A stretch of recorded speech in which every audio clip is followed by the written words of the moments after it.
everyone. This is your host, Rob Kientz, with the Freedom Report, formerly Gold, Silver, Pros. For those of you who followed me for the previous 4 years on social media, or the last 15 writing, we've renamed it the Freedom Report. Those of you, have you been following me at all this summer, know that we did that and why we did it. It allows us to open up conversation to other areas. So follow us at the Freedom Report on both X and YouTube, and we've also started posting to Rumble and to Getter as well.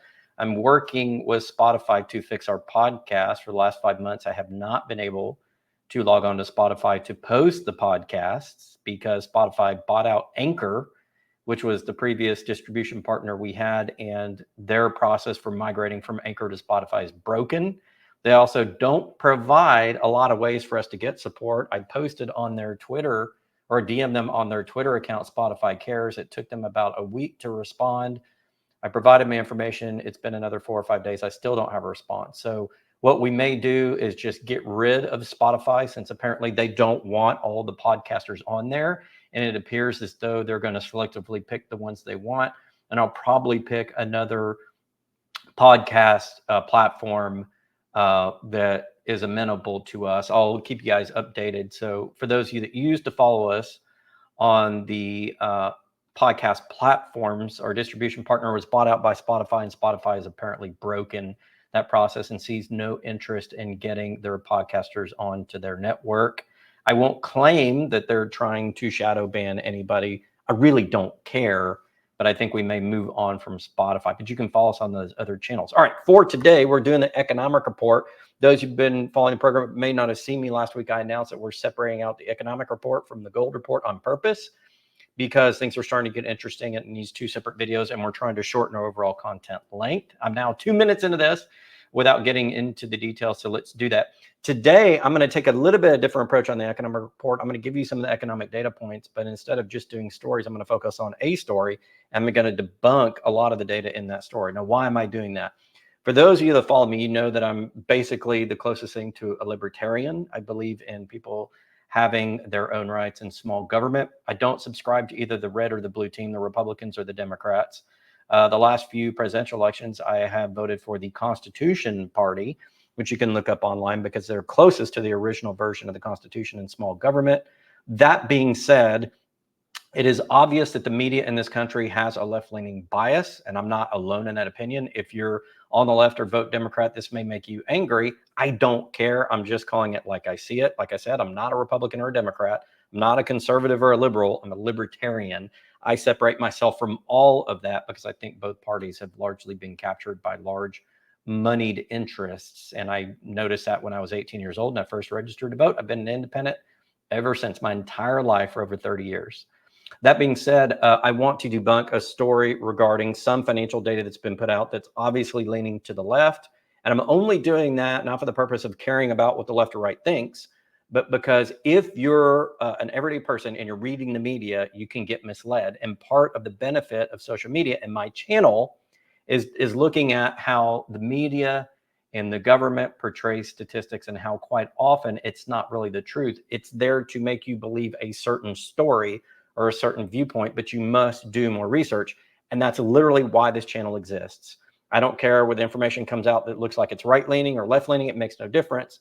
I want to debug information that has been statistically chosen for a specific point of view, but doesn't really tell the truth. All right, with all of that being said, I'm going to do a little bit on the financial data points. Then I'm going to get in the story, and then I'm going to show you artifacts and data which disprove or at least give you a clearer picture of what's really going on. Also, I'm kind of folding in some of the illegal immigration stuff I've been talking about. I will talk about with regards to illegal immigration, legal immigrants, citizens, and jobs data. I've got a couple of good reports from the government there for you, which I think illustrates things quite nicely. Again, these are all mainstream data points, not something that I'm making up or part of any sort of manipulation on my part. I'm just using these known data points to debunk some common thoughts about what's going on in the economy. Because again, that's what we do here at Gold Silver Pros. All right, on to the data without further ado. Looking at the economic calendar, I choose to look at marketwatch.com. There's lots of economic calendars out there. I like this one because it's a simple one-pager. You can go to MarketWatch, or you can just look it up on your search engine, economic calendar. I believe on most of the search engines, MarketWatch comes up first anyway. All right, on to the data from last week. I covered most of last week's data last week, but I found something interesting. On Friday, The consumer sentiment survey came out as being a lot more bullish than it had been in the past. Last month, the consumer survey sentiment was a 67.9. It went up to a 69. Now, these are all relative statistics because the index is just a number based on the past. But the keynote is that consumers are a little bit more bullish on the economy than they were last month, just a tad. But it goes to show that consumers think things are a bit more rosy perhaps than they are, which is one of the reasons I'm doing the report the way I'm doing it this week. Overall, the producer price index, the wholesale prices, if you will, have gone down a little bit, 1.7% over 2.2. So inflation going down a little bit for producers. And the core CPI has gone down a tick. Last month it was 3.3% year over year. This month is 3.2. So there will be some people telling you inflation is going down. I'm going to debunk that a little bit when we get into inflation statistics. It actually has gone down, but it's still more than what you think it is. I should clarify that before we get into it. The Empire State Manufacturing Survey, that survey concentrated in New York and that part of the country, went up a whopping almost, well, I think about 16.2 points. Last month, it was a negative 4.7, signaling a crash in manufacturing over there. The survey of manufacturers this week is up 11.5. That is huge. Economists expected it to be down -5. That's a swing of over 16 points to the positive. So something went on big in the Northeast area of the country with regards to manufacturing, which caused that to have really its first really positive print in a long time. And maybe that's part of why consumer sentiment's going up. There is some positive sentiment in the economy, I think, given what happened with inflation, but I think it's very short-lived because, first of all, I don't believe the inflation numbers, and we'll get to that a little bit later.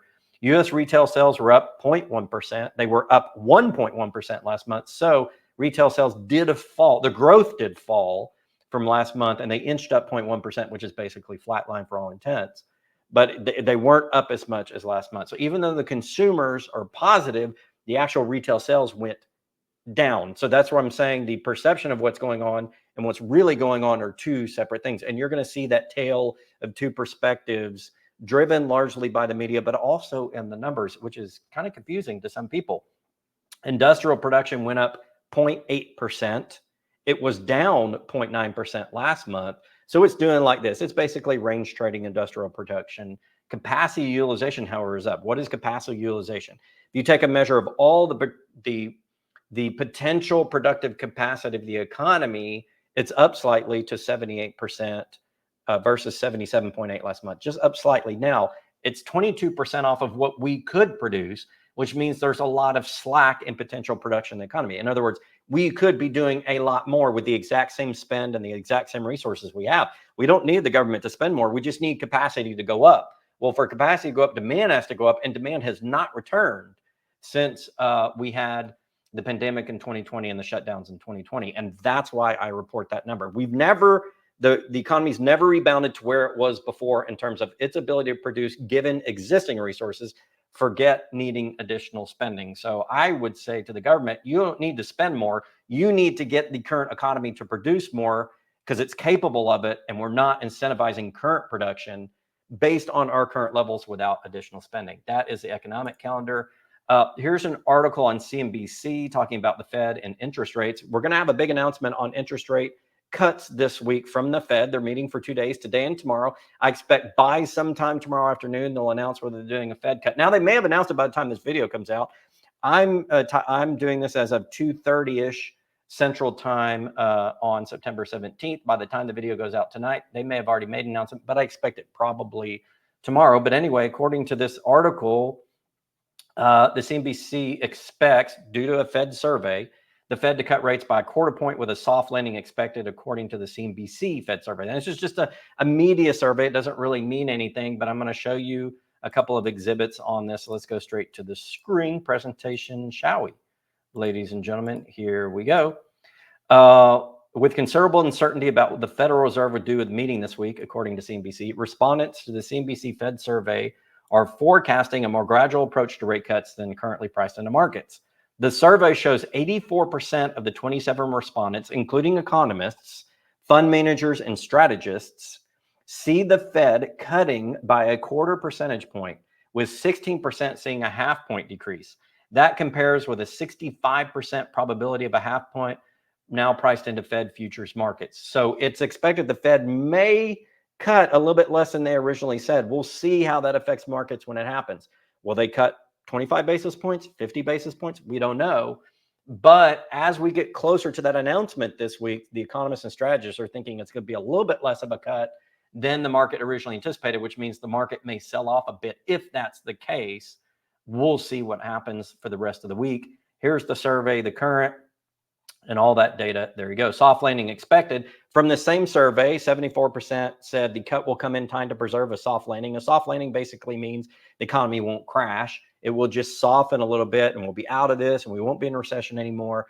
I think that's a completely Pollyanna view based on the data I'm about to show you, but that's what the economists and strategists polled by CNBC think. Now, is CNBC polling friendlies to make it look better? Are they really polling across a wide swath of opinions from economists and strategists? I don't know. That's just their survey. Anyway, the data is up on there for you. Now, the article I'm talking about is on Bloomberg. It's obviously a pro-democratic article because it's got a picture here and the guy saying, what have Biden and Harris accomplished? Look at these 10 metrics. Now, I think this is in response to the Republicans. By the way, I'm not one, either party, but in response to the Republicans jawboning about, well, if Democrats had been leading Congress and the White House for 12 of the 16 years and the economy's been going down, how are the Democrats going to fix it? And this article is showing some of the ways in which, hey, not everything is bad as the Republicans think. Let's look at what Biden and Harris may have accomplished. And there's 10 metrics. I'm going to go down most of them, and I'm going to talk about what it means. So immigration limits came too late. So they're talking about immigration. I promised I would tie this in. And I saw this article as a perfect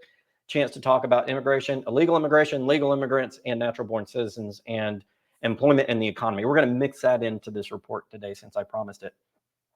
Border encounters in July plummeted after an executive order by Biden, but the past 4 years are still record-breaking. So blue is the Biden administration, and the over amount of encounters at the border, illegal aliens, has spiked more than it did even dating back to the 1990s under Clinton. So here's Clinton, here's Bush, here's Obama in blue, here's Trump. These numbers have spiked the most in 30 years. So we've had more illegal immigration in 30 years, even according to what is considered a liberal story and a liberal leaning media outlet. Okay. So it's not hyperbole that the Republican state legal immigration is up, because even what I would consider a left-leaning publication has talked about that. And we're going to talk about crime rates and things of that here in a moment using some popular media sources, not conspiracy alternative media, but popular media. They go on to say murder rates are falling. So even though we've had illegal immigration up, murder rates and violent crime, assuming it's not talking about violent crime, just murder, there's other violent crimes, but they're saying that they're actually falling. And it's saying Trump, the dark red, actually had some of the biggest gains when it said Bush, Obama, kind of sat in the middle, and then Biden was actually down. Well, let's talk about crime rates overall. We'll get to healthcare in a moment. Let's talk about crime rates. I'm on the National Academy of Sciences website, and we're going to talk about crime rates. This is a study, so my internet's a little slow. Comparing crime rates between undocumented immigrants, legal immigrants, and native-born U.S. citizens in Texas. So it's just focusing on Texas. It's from the National Academy of Sciences, pnas.org. You can look up this. I just found it off of Google, no big deal, but I'm going to go down to the statistics. Now, one thing that they identified in the study is they identified natural-born citizens, legal immigrants, people that have apparently been naturalized at some point, and then illegal immigrants, those who had not been naturalized. However, in the legal immigrants category, the middle category where they're supposed to be legal, they admitted that they didn't know if they were actually all legal due to the sampling of the data. In other words, the government was a little bit in their data not clear as to what actually constituted a legal immigrant. And they kind of acknowledge in the paper that legal immigrants could include people that may not be legal. They don't have proof. And so some of the legal immigrant data may actually belong in the illegal immigrant category. And I just wanted to point that out. Now, the study was from 2012 to 2018, before the current administration. You can see that violent crime rates per 1,000 citizens was highest in natural-born citizens, which is blue. Red is legal immigrant, although some of those probably fall into illegal or undocumented or illegal immigrant, but they don't know because the statistic methodology couldn't prove that they were all actually legal immigrants. I wanted to point that out. So the crime rates for naturalized born citizens were higher than both legal immigrant and undocumented immigrant. Although if you add both legal and undocumented immigrant over, in other words, you just looked at immigrants, and understanding that some of these legal immigrants may actually be undocumented or illegal, which is what undocumented means. Because if you can't document them, they're not legal, right? The documentation should be clear and easy to get. If you look at that, all of the immigration crime rates are actually higher per 1,000 when you add them together. Now, you could make the case that some of those are legal and now citizens, but it's still higher. So in other words, the net takeaway from this is if you're recently in the country, whether you're legal or illegal, you have a higher rate of committing crime, including violent crime, property crime, and drugs, than do the naturalized citizens. And that's pretty clear in the data, and especially in traffic violations. The most recently moved group, whether they're legal or not, had much higher traffic violations. But if you add these numbers up, they're higher than naturalized born citizens per 1,000. So if you're recently moved, whether you're legal or undocumented or illegal, you add all that together, it's higher than people have been living here for a while and were born here, basically. So if you're born here, less violent crime. If you recently moved, legal or not, higher net per 1,000. That's what the study shows, again, from the National Academy of Sciences. I believe that would be a government organization. Total crime rates, assault was very high across all categories. The U.S.-born citizens in blue were the highest, but if you add the legal and undocumented immigrants, just immigrants, it's higher. And same thing with robbery. Sexual assault was very high among recent immigrants, whether they were legal or not. Again, the legal in the red category, they admit in the paper, isn't 100% set in stone. It appears as though some of them could be undocumented or illegal. But you see the numbers here, burglary and theft. All crime rates, when you look at, with the exception of theft, when you look at any immigrant versus a natural-born citizen, were higher for immigrants and citizens. And this is according to the National Academy of Sciences. If you look at the total crime rate, yes, the blue is higher per 1,000, but if you add the red and the green, immigrants, it is actually higher than the born citizens. So when immigrants come, it does spike crime rates, violent or non-violent, over those naturally born. That is true and borne out in the data. And again, government report, National Academy of Sciences. When we go over to the second report, we're going over to U.S. borders and U.S. Customs and Border Protection. Were the non-citizen arrests non-citizen? And non-citizen is a different way of looking at it, because you could be non-natural born but be a citizen. You're naturalized. So now we're looking at a little bit of a different slice. We're looking at people that are citizens versus non-citizens. That would be people that are undocumented, illegal, or didn't follow the rules. Whatever, however you want to describe that. They didn't follow the rules. They're not naturalized or born citizens. That's what we're looking at now, a slightly different slice of the data. You see a very interesting trend. In fiscal year 17, there are this many arrests, 8,531. In 18, 6,698. In 19, 4,269. These are just arrests. These are criminal non-citizens, refers to individuals who have been convicted of one or more crimes, whether in the United States or abroad, prior to interdiction by the U.S. Border Patrol. It does not include convictions for conduct that is not deemed criminal by the U.S. Arrests of criminal non-citizens are a subset of total apprehensions by U.S. Border Patrol. Okay, so that's what the data we're looking at. 19, it goes down. 20, it goes down. 21, 5 times the 20 numbers. I believe that would be the current administration. 22, it went up to 6 times the 20 numbers. 23, it went up to almost 7 times the 20 numbers. So you see the trend falling from 17 through 19 to 20. When the new administration came in, it spiked up to its highest level. And if we're looking at a year to date, 24, we're almost where we were for the whole year of 23. So the trend looks like it's going to keep going up. And this is through September. So we got a whole nother quarter, October, November, December, for the 24 numbers to exceed 23. That would be 1, 2, 3, 4 straight years. In other words, this administration for 4 straight years, the criminal arrests of non-citizens, whether born or naturalized after immigrating, is much higher than the previous administration, according to U.S. Customs and Border Protection, the ones doing the arrests. So again, 2 data sets, one from the government, National Academy of Sciences, looking at born versus immigration in 2 different categories, whether it be documented or undocumented, legal or illegal, whatever you want to call it. And a second data set, again, from another government agency, U.S. Customs and Border Patrol, showing that crime rates were up for immigrated people, especially those that are non-citizens. So if you take that, naturalized born citizens net are less crime rates, both violent and nonviolent, than the collection of all immigration, whether illegal or illegal, or documented or undocumented. And if you look at undocumented, it's very high. So all immigration leads to higher crime rates, violent, nonviolent, according to these two data sets. But if you're not documented or you're illegal, or however you want to call it, it's the highest percentage in terms of what the Border Patrol is actually seeing overall at the borders. So in other words, the last 4 years, the border has gotten very violent, relatively speaking, to the previous 4 years, according to U.S. Customs and Border Patrol. All right, now back to the report. Healthcare coverage. I didn't look up supporting data for this because you can see during the Republicans, it stayed about even in terms of healthcare coverage. Under Bush, it actually went down a bit.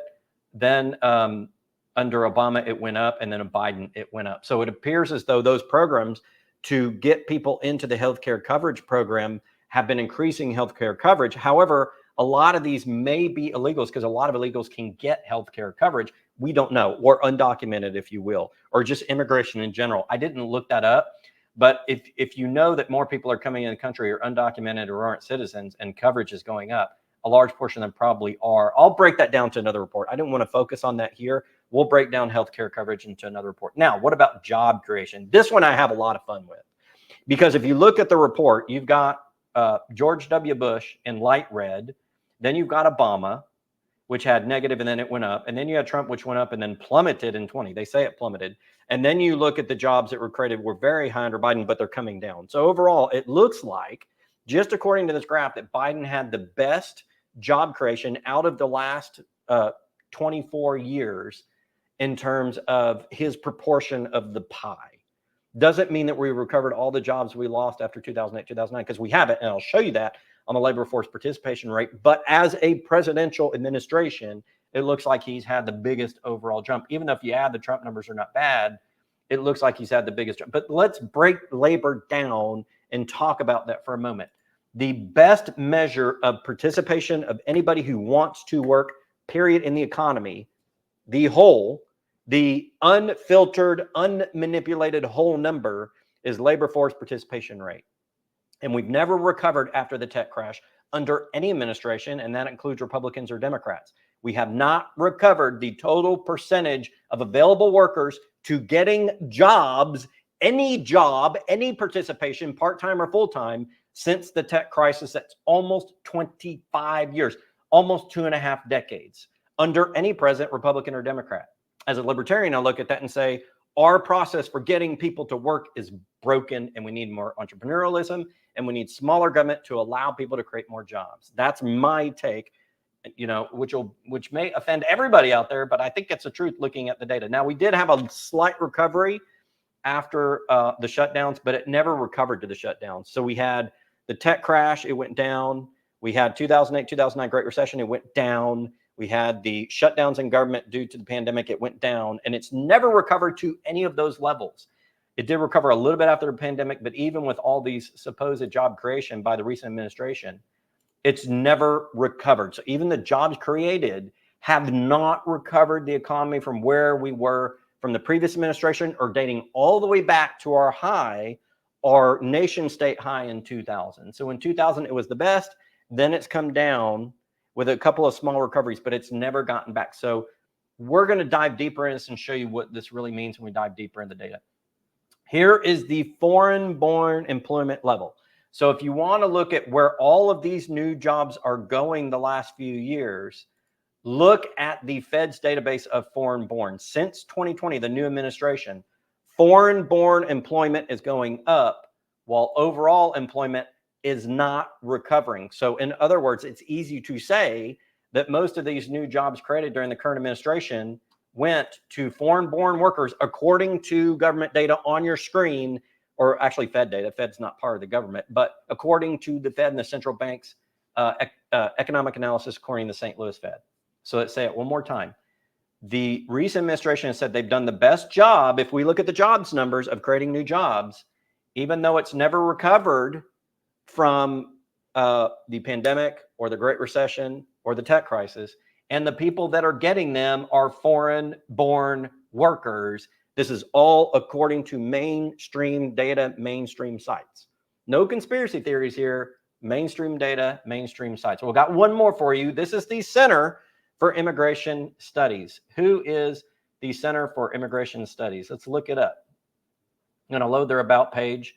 They say, according to them, quote, the Center for Immigration Studies is an independent, nonpartisan, nonprofit research organization. Since our founding in 1985 by Otis Graham Jr., we have pursued a single mission, providing immigration policymakers, the academic community, news media, and concerned citizens with reliable information about social, economic, environmental, security, and fiscal consequences of legal and illegal immigration to the United States. Our staff has testified before Congress over 150 times. We are the nation's only think tank devoted exclusively to the research of U.S. immigration policy to inform policymakers of the public about immigration's far-reaching impact. The center is animated by a unique pro-immigrant, low immigration vision, which seeks fewer immigrants but warmer welcome for those admitted. It's an independent nonprofit, not government, but they're the think tank dedicated to this issue, which I said I wanted to talk to you about, and it goes to employment. The employment situation of immigrants in the U.S. born in the fourth quarter of 2023, a report by the Center for Immigration Studies, CIS.org, as reported by Stephen A. Camarota and Karen Ziegler on February 13, 2024. They talk about their methodology and they say, click on the figures and tables here. That's going to be on an Excel spreadsheet I'm about to show you. But I click here and I get an Excel spreadsheet. It is reading the status bar at the bottom, 2023 Q4 employment tables.xlsx. I'm going to switch screen over to that report. I've not modified anything. And I'm going to show you what's on that report. The Center for Immigration Studies, the nation's only think tank on immigration and job status. Okay. Independent, third party. They claim to be independent, not politically affiliated, independent nonprofit think tank.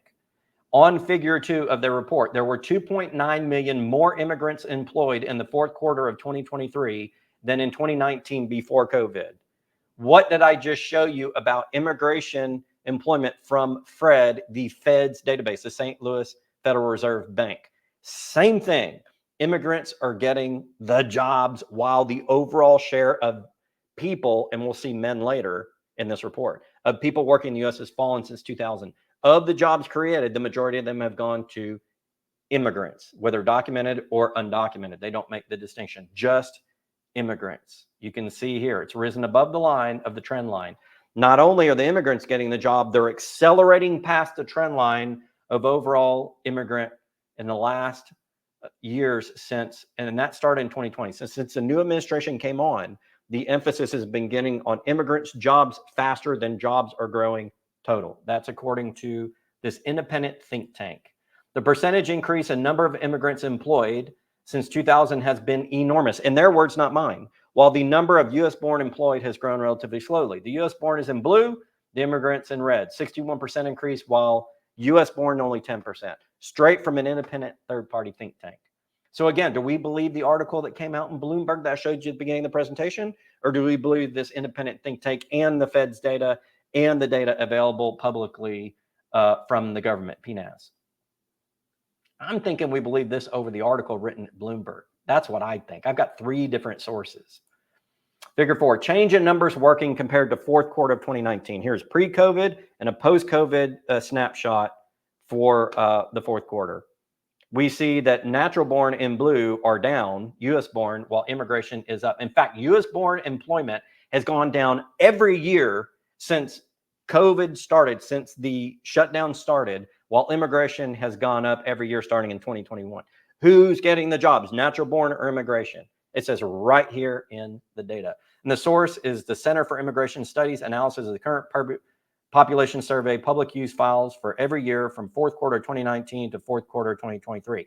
All figures are seasonally adjusted and are non-institutionalized civilians, which does not include those in situations such as prisons and nursing homes. Immigrant matches the Census Bureau's definition of foreign born, includes all person who are not U.S. citizens at birth, using government data. Okay, straight from the source. If the labor force participation of the working age U.S. born had remained at the 2000 level, 5 more million households would be in the labor force. This is what I said when you look at labor force participation rate, confirmed by a third-party independent think tank. If the labor force participation rate of the working age U.S. born 16 to 64 had remained at the 2000 level, 5 million would be in the labor force. U.S. born are not getting the jobs, period, end of story. The data does not lie. Does not lie, does not lie, does not lie. When you're reading the mainstream media, you have to think critically about what they're trying to tell you. I don't care about your political affiliation. It does not matter.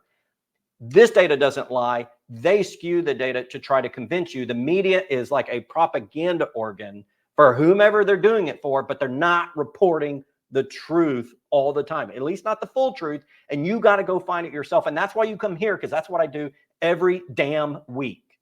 And I'm using all reputable, documentable sources and showing you on your TV screen right in front of your face. I'd like to see somebody debunk me on this. I know the mainstream media is going to do it. I don't care about them. They stopped being objective decades ago. That's why you come here, and that's why social media is important. Let's go on to figure 7. Labor force participation for immigrants and U.S.-born men age 18 to 64 without a bachelor's degree. Immigrants up, U.S.-born not up as much. U.S. labor force participation for immigrants and U.S.-born without a bachelor's degree, 2000-2023. Figure 9. Labor force participation for immigrants and U.S.-born women without a bachelor's degree. So immigrant and U.S.-born is good. U.S.-born is better for women. If you're a man, your job is being replaced. This is U.S.-born men. The immigration is taking over men's jobs, not women. Look at this chart. This is men. The blue U.S.-born is down below the immigrant. The immigrants are taking the man's jobs. It's weakening who in society? Men. U.S.-born women are doing better than U.S. immigrant women. The immigrant women coming in are not taking women's jobs. The men are taking men's jobs. It's displacing the head of the family, the man, which has been the head of the family in American culture dating back to its inception. The men are being attacked. Their jobs are being attacked. Their ability to be men and provide for the families are being attacked, according to this data, by the immigrants coming in, whether documented or undocumented, legal or illegal, period. So the men are being undermined in this country. They're taking out the men in this country, whether that's on purpose or not. It doesn't matter. The data does not lie. It does not lie. Period. And that's the data on that study. Going back, we'll go back and present the original study again. Looking at, what else do we have? Oh, inflation. Lower inflation means rate cuts. Well, first of all, the CPI spiked in the early administration of the Democrats. And this is about, looks like about 2022. That's when we were talking about CPI being almost 10%, and then it came down. Now it has come down, the CPI has. And overall, alternative measures of inflation have come down too. I'll show you that in a minute. But overall, it spiked during this administration. It spiked the most dating back to the light blue, which was Obama. So the 2 or the 3 biggest spikes on this chart have been 2 during Obama. At the beginning, to be fair, it's not really his fault. It's at the beginning. But in the middle, you had the second big spike, and the third one's been, so the biggest inflation spikes have been during Democratic administrations, although to be fair, there was a fair amount in Republican as well, if we're being fair. If we're going George Bush, he had some pretty high ones, and then Trump was really the lowest out of all of them. Now, I don't believe the president does everything related to the economy and should take full responsibility for CPI. I'm just telling you what the data shows. Well, let's look, and they're saying basically it's come down. It went up and it came down, and it's great, and it was Biden and them that did it. But if we look at alternative measures of inflation, shadowstats.com, shadowstats.com, and I've interviewed him before that does this, he's an economist, has shown us that the numbers have been changed so much over time that really the CPI numbers today don't show you what CPI was back in 2000s, the aughts, the 90s, or the 80s, and it doesn't. And his alternative measures show that inflation is just much higher than the government. I show that because it is an independent third party, but he is an economist. And my own study in my book showed the same thing. And I've talked about that. Go back and watch a video I did a couple of weeks ago when I said that the CPI numbers in the government are aligned. Here's why. And I walked you through all my resources in the book. So I believe the government's numbers have been wrong on inflation dating 30 plus years. And I showed that in a previous video. So I'm not going to concentrate on here. The last one I show you is the wealth of households. This is census.gov. This is a census.gov report. The wealth of households in 2021, published in June of 2023. 2 charts I want to show you. There's a table of data you can go through if you want. You can just look this up. But here is composition of wealth by asset type. Retirement accounts. In other words, stock market. The stock market being at all-time highs, even though the economy underlying factors of fundamentals are not good, is where a third of all the wealth comes from. Equity in a home, that's another bubble asset, almost another third. So if you think that during the next recession, real estate and stocks will go down, as they always do in every recession in the last couple of centuries, then you know that the majority of wealth stored in the current American public is going to go down by a lot, because those inflated bubbles are where the wealth is being created. Assets of financial institutions, other asset holding, rental properties, business asset, real estate vehicles, bonds. Okay. And then age of the household, 75 and over and 70, 74. In other words, the oldest generation still alive. So at the end of the great generation, of the silent generation, the beginning of the baby boomers, that sort of switchover period has the highest percent of wealth, or the highest percent of wealth. And you had to have a graduate degree, and you're in the highest quintile, meaning wealth is concentrated at the very top, the oldest part of the population, very top, oldest part. The Gen X generation, half of the baby boomers, all of the millennials, and all the Gen Zers don't have the majority of the wealth. The majority of the wealth is the last few people in the silent generation and the first part of the baby boomer generation. Why? Because the dollar was stronger back then, allowed them to accumulate more assets, and that's where the wealth is. If you're under 70 and you're not part of the highest 20% of earners in the economy, your wealth is nowhere near. It's super focused on that group of people. Everybody after that does not have the wealth, does not have the money, does not have the purchasing power of everybody else. And all the jobs, most of the new jobs coming are gone to immigrants. That's been in the actual employment report, the BLS that we talk about. We've shown that in previous videos. We showed that today in the data. And men are losing their jobs much faster than women. It's attacking men. It's attacking men of every generation other than the oldest. And it's replacing born citizen jobs with non-born citizen jobs. And the highest percentage of job creation is in undocumented immigrants. That's the data that we had today. So if you go back and look at that article from Bloomberg, a lot of what they're representing as, oh, it's been great the last 4 years in the economy, I just debunked basically all of it, with the exception of healthcare. I'll cover in a different video. But all those measures of wealth and jobs and inflation, when you look at the real data, it ends up being a big fugazi. That article at Bloomberg was extremely misleading, and you have to look deeper. How many times have I said on this program, the data don't lie, look deeper. Don't read the news. If you've got friends that do nothing but listen to financial media and read the news, they're not going to know the truth. They will not know the truth. You must do your own research. You can come here if you want, but I would even fact check me. Check everything. Look for yourself. Do not believe the media. I don't care if they're representing Democrats. I don't care if they're representing Republicans. Don't believe at the surface what any of them report. Look deeper, period. It's the only way you get to the truth. And that's why we do what we do here at the Freedom Report. And we've done this for years. I've written for 15 years, social media for 5, to try to bring you the truth. And that's why you come to this channel, because you're going to get it here. Now on Thursday, I've got an absolute ton of data on the gold market. I've got a big report from the World Gold Council, and I've got a big report from the London market on what's going on the OTC market over there. It's going to blow your mind what I'm reporting on Thursday, especially what's happening to silver. There is a run on silver, baby, and it's right now. And when we may be about to that point, getting really close within months of an absolute breakout explosion in silver price. Now, I thought that the gold and silver market and the miners would not reach their potential until we have a bank failure and we have a silver squeeze, a real physical silver squeeze. That may be half of that equation may be coming sooner rather than later. And I think the lack of silver supply, above ground silver supply, and the deficit that we talked about last week with the miner production and what we're using is going to come to fruition at about the same time the banks start to blow up. It's going to be a double boost, a double mega boost, a ridiculous injection of pure epinephrine and adrenaline into the silver market. Silver may go bonker nuts inside of a year. And I'm going to show you some of that data on Thursday. Stay tuned. It's great and awesome data. And we'll do that metals report on Thursday. Thanks, everybody, for tuning in. I'm just a hair under 40 minutes. This is the Freedom Report with Rob Kientz, your host. See ya next time.